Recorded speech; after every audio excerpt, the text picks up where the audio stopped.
Hi, my name is William Breedlove. My story kind of goes like this. I was born in California, raised in Minnesota until the time of Vietnam, and I was off for Vietnam.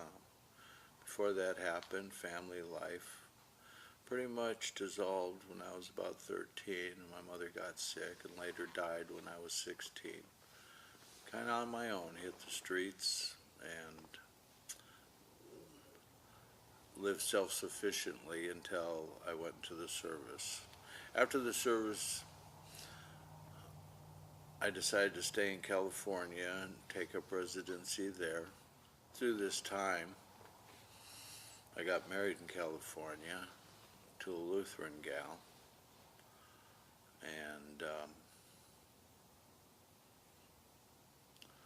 accepted Christ in the early 70s, went to church, joined the choir, became an elder, actively led a Christian life, or so I thought.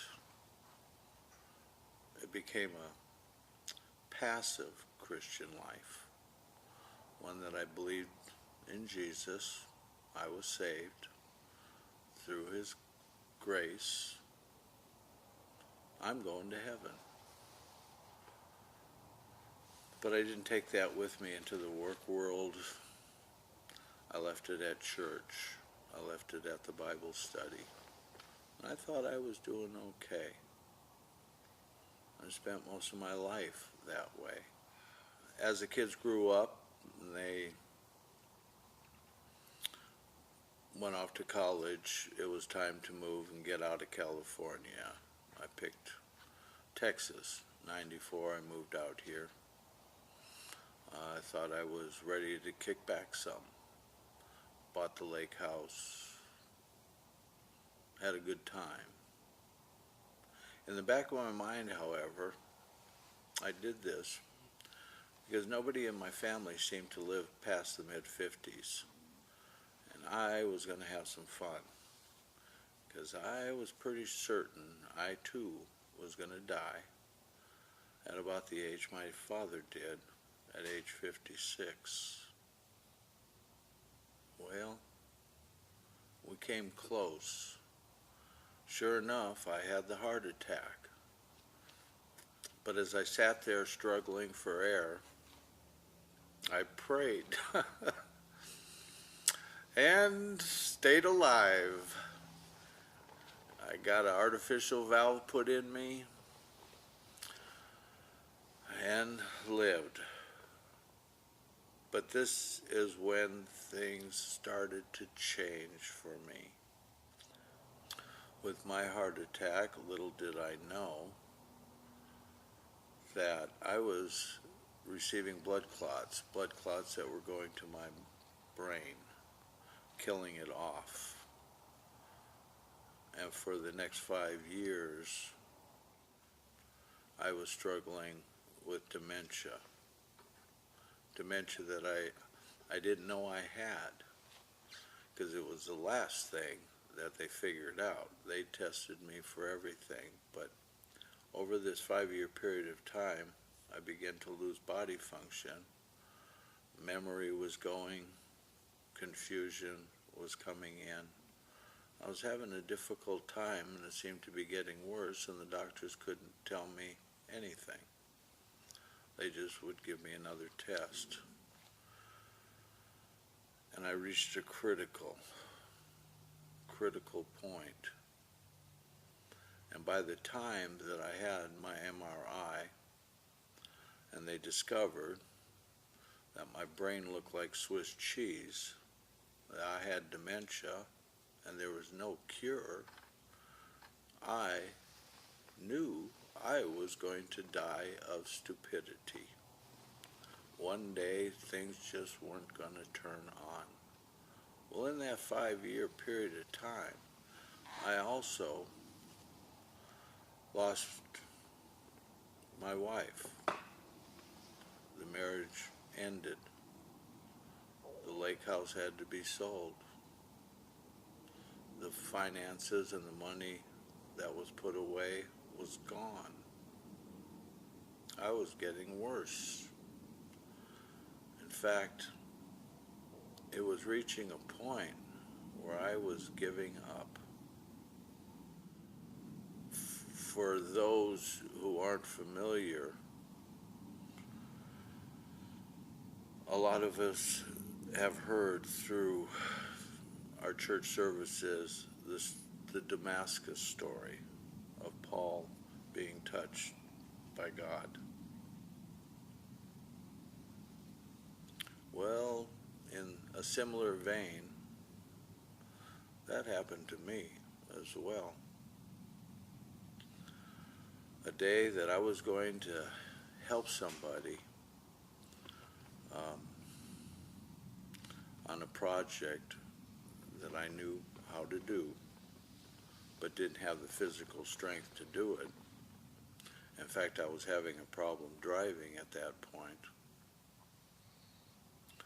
Thought that, well, to make a couple $100, I needed a couple $100.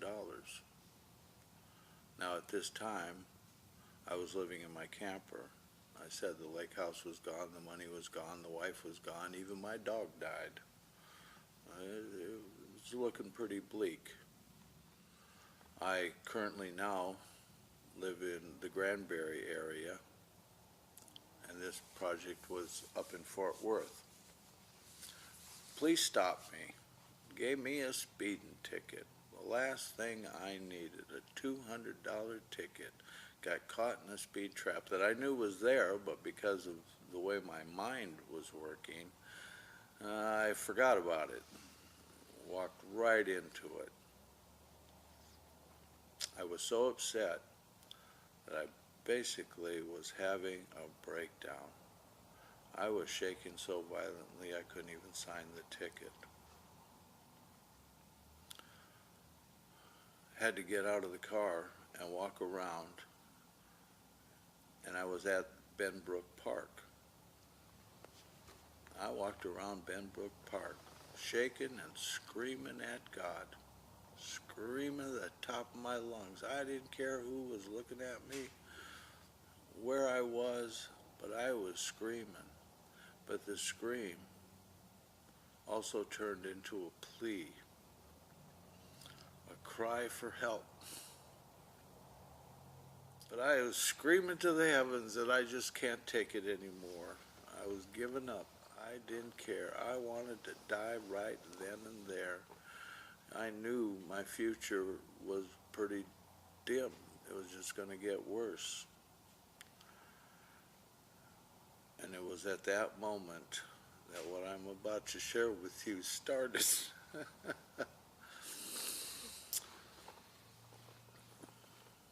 I call it the hand of God touched me. I went on to do this project. Went to a home. I was to refinish or to assist and guide people to refinish a bedroom floor, a new floor that had been put in. The first thing that occurred was as I pulled up to this house, a giant tree in their front yard had fallen.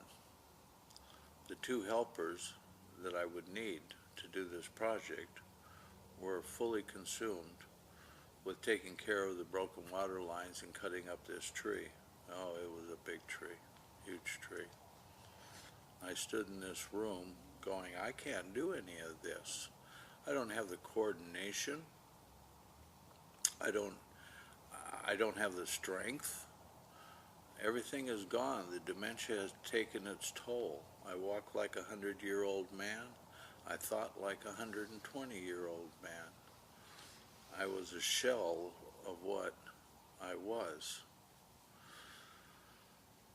But because they were busy outside, I thought I would begin to do something.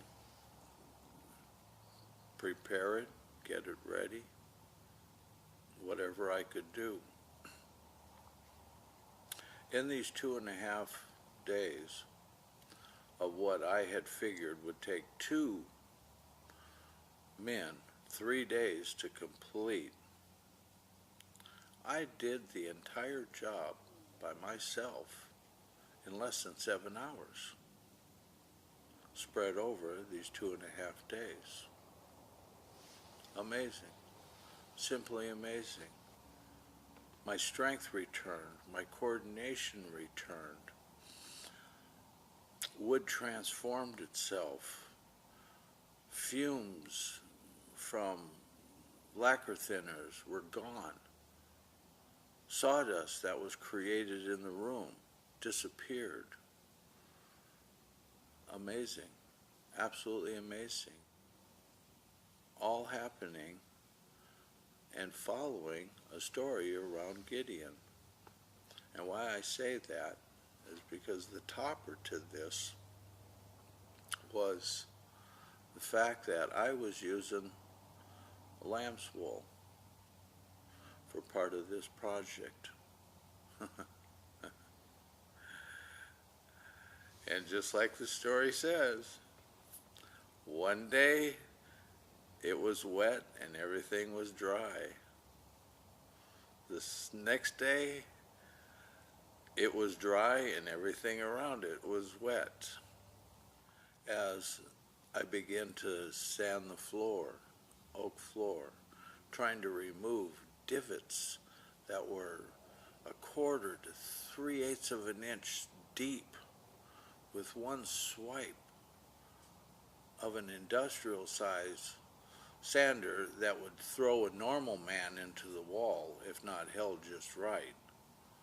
I was operating with one hand, passing over these wood divots with one pass, and they were gone, simply gone, and leaving behind a mirrored finish. Amazing, absolutely amazing. I couldn't explain it, and with my mind I didn't really try. It was just wow, wow, and wow. When I went to wipe up sawdust in this room, there was none to wipe up. When I went to putty this brand new floor, and anybody who's worked with floors, anybody working with wood, you're going to use a little bit of putty to fill in the cracks and fill in the imperfections. There was none, absolutely none. I couldn't get rid of one daub of putty on my putty knife. An entire floor, good sized floor, maybe 20 by 20. It's a good sized room. Amazing. With lacquer thinner, no fumes. And there was 5 women in this house. None of them smelt a thing. I was amazed again. Wow, you didn't smell women's, you can smell every odor. Every odor. I thought this would really be a problem, but there was no problem. There was no problem in, as I said, the sawdust. None left the room. And as it turned out, there was none in the room. Prepped the floor, got it all ready. Doing it in when I say supernatural, it's like time stood still. Science changed. Nature changed. Elements like the wood changed. I was using a very difficult finish to finish the floor. I was using shellac. And if anybody in my age group, you've used it. It was the worst kind of finishes to ever use. It took coat upon coat upon coat, sand upon sanding upon sanding to get a finish using this stuff. Very sensitive to the weather, very sensitive to drying and curing. You couldn't get rid of your brush strokes. This is where my lamb's wool comes into place. I found some and thought this is perfect for an applicator. As I use this, I'm finding that one pass on the floor was leaving a mirrored finish. Now this should take 7 or 8 coats. After the first first finish was laid down, I looked at my clock and totally in amazement. I did the entire thing in 10 minutes on bad knees. That can't be done. It just cannot be done. I thought there was something wrong with the clock. Maybe I misread it. When I was through with it, I knew that this applicator would be history. So I threw it out the door, knowing that the next day I would be using a brand new lamb's wool for a second coat to be applied. However, when I arrived in the morning, I found that this was still drenching wet. Normally, this type of finish shellac tacks in seconds. You don't even have a minute. You have seconds before it starts to tack and get sticky. But I found my applicator dripping wet.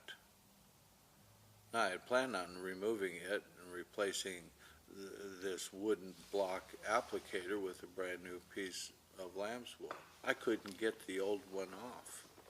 I tried cutting it, tried prying it off, I tried ripping it off, to no avail, and found that in my efforts, it was in such good shape, I did an unheard of thing. I used it a second time. I gave up trying to get it off. But it wasn't sticky, it was dripping wet. I used it a second time. Again, I'm done in less than 10 minutes. And this was one of the best finishes I had ever laid on something.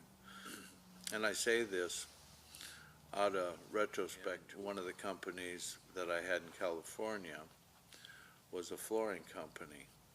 And I had spent many an hour and many a day refinishing thousands of square feet of floor. So I know what I was doing. And this was just simply unheard of. It was just not the norm. But I threw this pan with this applicator in it outside, and I remember it teetering on the porch stoop, almost ready to fall into the dirt, which would have just been an uglier mess for me the next day. Of course, it didn't. And after I got finished using it a second time, I threw it out the front door, and it landed in almost the exact same spot and teetered just like the first one did, almost falling into the dirt. This is the morning of the third day, and I came back to this house expecting the floor to be messed up because the temperature was wrong outside, the humidity was wrong. There is no reason in the world, scientifically or by nature, that this floor should have been dry. It not only was dry, it was hard dried, which means that it was capable of being sanded. But I looked at that floor and decided that 2 coats, I'm stopping. It's one of the most beautiful finishes I have ever put down. It looked like a grand piano. It was so smooth and so shiny, and without any distortion, no brush strokes, anything. I wasn't going to touch it. Good to go. I told the gal, you're finished. You can move the furniture back in. I'm done. And it was a beautiful match to the rest of the flooring in the house. And when I told the people there that I'm going to pack up, we're done. We are done. And I went out onto that front stoop and picked up this pan with this applicator that I had used now twice. It was dry as can be, like it sat in Death Valley for a week. It was bone dry. But yet we had dew on the grass and things were wet.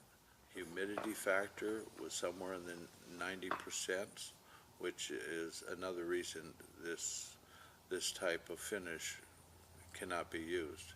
In high humidity, it would just never dry, or it would turn white, but it certainly wouldn't do what it did do. And the moment that I picked up this pan and seen that the lamb's wool in it was completely dry, my eyes were opened, and everything made sense for all the supernatural events that had just taken place. I went home and tried to analyze this information.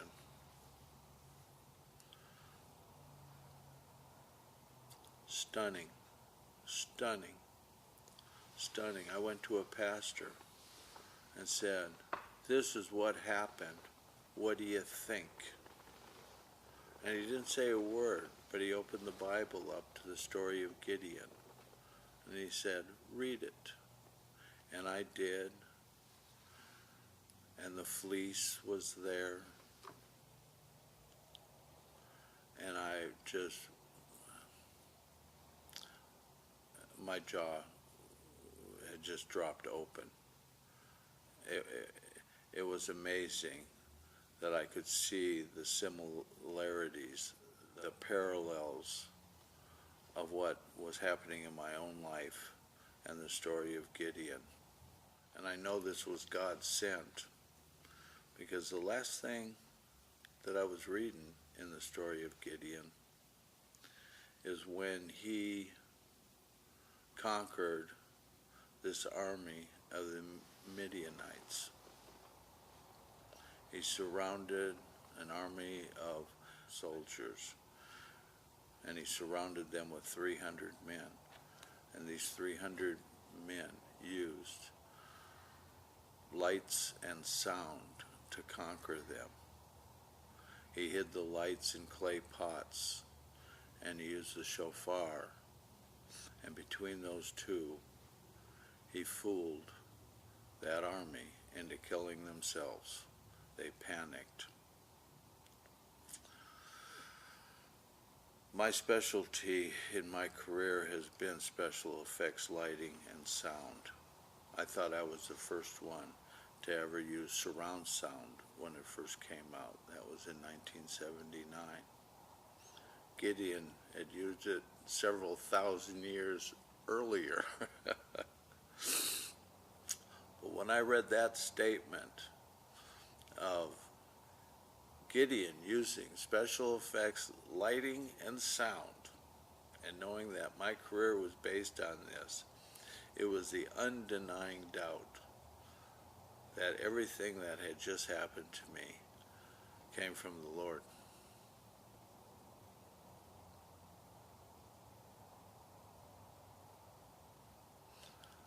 I was stumped.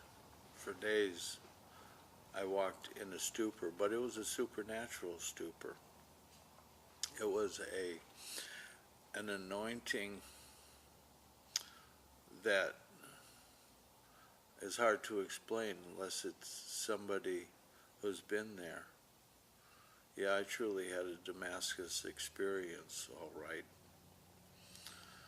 When you're touched by the Holy Spirit, by Jesus, it doesn't matter. The fact that I was touched by that invisible hand, I was worth saving. I still had more life. I was in awe.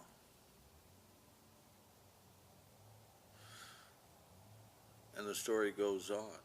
Remember, I said I had dementia. Well, dementia is the next step above Alzheimer's. Not only is my mind foggy and hazy and going down, but I was losing body parts. My hand didn't work right. My arm didn't function. One of my legs actually didn't know how to step backwards. My balance was way off. My depth perception was gone. I was having a hard time just functioning. Those 3 days that I was at that house working on this project, full strength, full coordination. It didn't last. I mean, I went back to my crippled state. And in that crippled state, there was hardly a day that went by that I didn't continue to fall. I bled daily. I cut myself. I bruised myself. I took falls that just would wipe me out. I couldn't walk very well. So needless to say, yes, I took big falls. I took big falls. And anybody that is on blood thinners from a heart operation knows that your skin gets rather thin, and it doesn't take much to bleed. Well, when you smash yourself up against a wall or on a step, I mean, you just bust yourself wide open and you bleed and you bleed. Well, for this time that I spent in this state of awe, I don't know how to describe it. One of the scriptures that I was led to, and there was many, but I was led to certain scriptures for certain reasons and certain purposes. And one of those scriptures was Psalms 91, still one of my favorites. In it, it talks about the angels being given to protect, and that they hold you in their hands or get caught in their hands. I'd almost like to read it. But they keep you from stumbling on a stone, striking your foot on a stone, for they'll catch you and guard you. And this is what happened to me. I would take a fall, and no fooling, I'm not joking about this. I would be in a horizontal position to the ground, and I'd never hit the ground. It was as if those very angels caught me in their arms and set me back on my feet. And I would stand there on my feet, looking up and looking around in amazement, because I never hit the ground. And this didn't just happen once or twice. This almost happened on a daily basis of being caught. I could almost feel the hands under me, lifting me back on my feet. This is taking a fall from as high as 4 or 5 foot off the back end of a semi-trailer, loading dock height. It's about 4 foot. And I would take an endo off of that and never hit the ground, but stand in amazement. This was all just for me. It was just for me, tailor-made. My testimony is his testimony, to show me the power that's in God's hands for those who seek it, those who want it, those who desire that intimacy. Oh, I wanted the intimacy. You can't go through an experience without realizing how much God loves you, how much he wants you, how much he wants to keep you from those demonic forces trying to take you down. It was glorious. I was in praise and worship every day. And I prayed for everything except for myself. I was so caught up in the joy of knowing that God wasn't through with me yet, that there was something planned, or he wouldn't have gone out of his way the way he did with me. So I gave him glory from morning till night, through the night, in my dreams. It never stopped. And I prayed for everything. I prayed for people I knew were sick. I prayed for the glorious mornings. I prayed for everything except me. I was content with my dementia. I was content knowing that this disease was going to take me out because there's no cure for it. Your brain does not regrow. And they had MRI pictures to show me that my brain looked like Swiss cheese. There was missing sections. There was no hope. So I thought. But I was so happy. And I was happy for what I had. It was enough. I was content to go on and deal with my suffering. And then a miraculous thing happened to me. As I said, the story's not over with. My dementia was soon to be ended. Now I've got 5 lovely grandchildren who I've been allowed to watch grow up. Right now I would say their ages are 6, 7, 8, 9, and 16. Wow. And I know their parents. One's my son, one's my daughter. I have 2 children, Ryan and Carrie. Wonderful children. Children raised in a Christian home. Children that know God. And I know my grandchildren know God. So before I was unable to drive at all, I decided to gather up all the toys of the grandkids and bring them to their house. And that I did. One was a full bucket of balls that had been gathered over the years.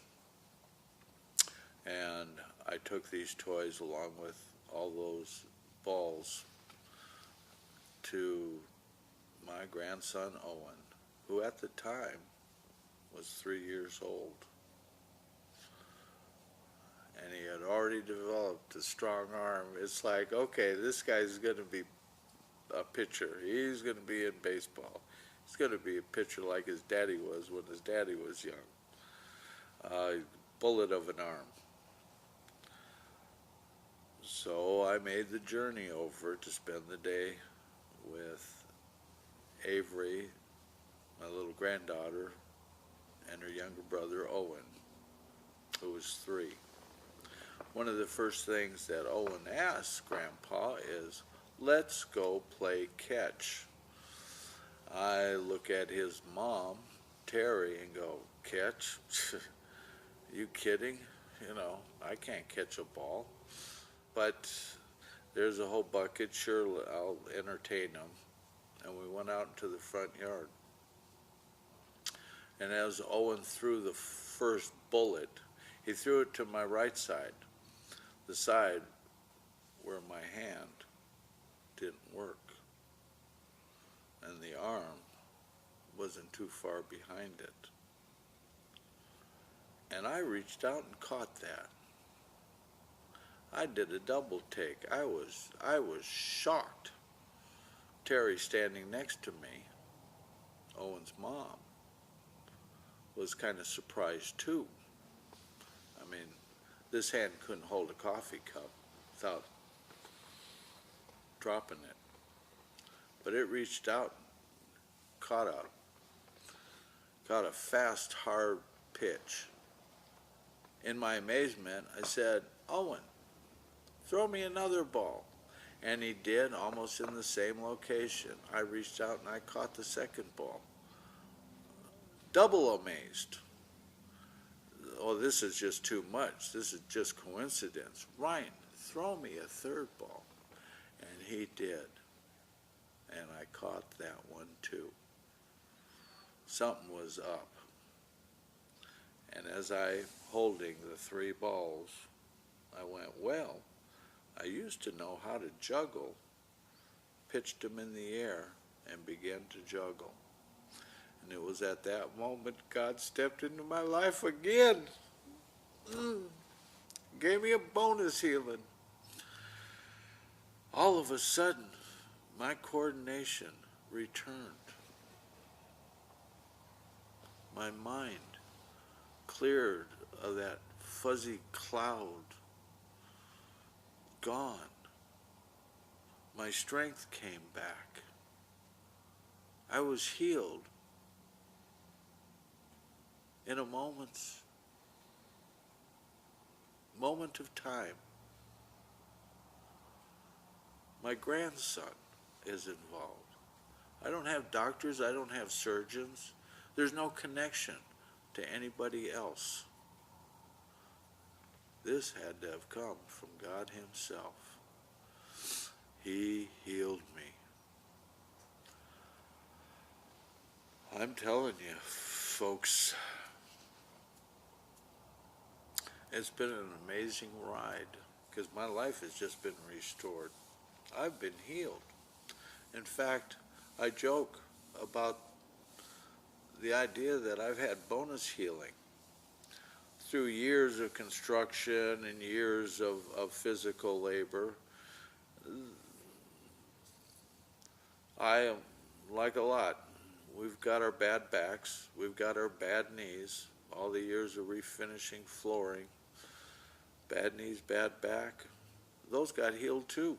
I got bonus healing. It wasn't just dementia. He took care of a few other problems too. Amazing. Amazing. It's my story. You know, I never thought I would be able to do my special effect lighting. But what you see twinkling behind me is some of the work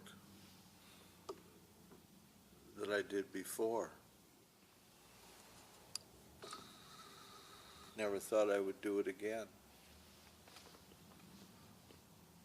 But I've done this since I've been healed. My hand doesn't shake. I'm steady. My coordination is back. My vision is back to enable me to do this type of work again. Amazing. Amazing.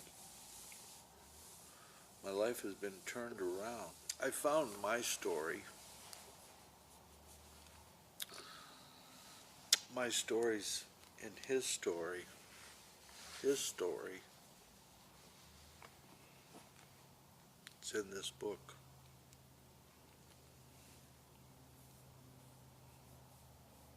You've got a story too. And it's in this book, mixed in with his story. Don't wait too long to find your story. Your story's here too, and the miracles that go with it. They're in his story. But you've got to open the book to find your story. And I promise you that if you ask Jesus into your heart, you'll find your story, like I found my story.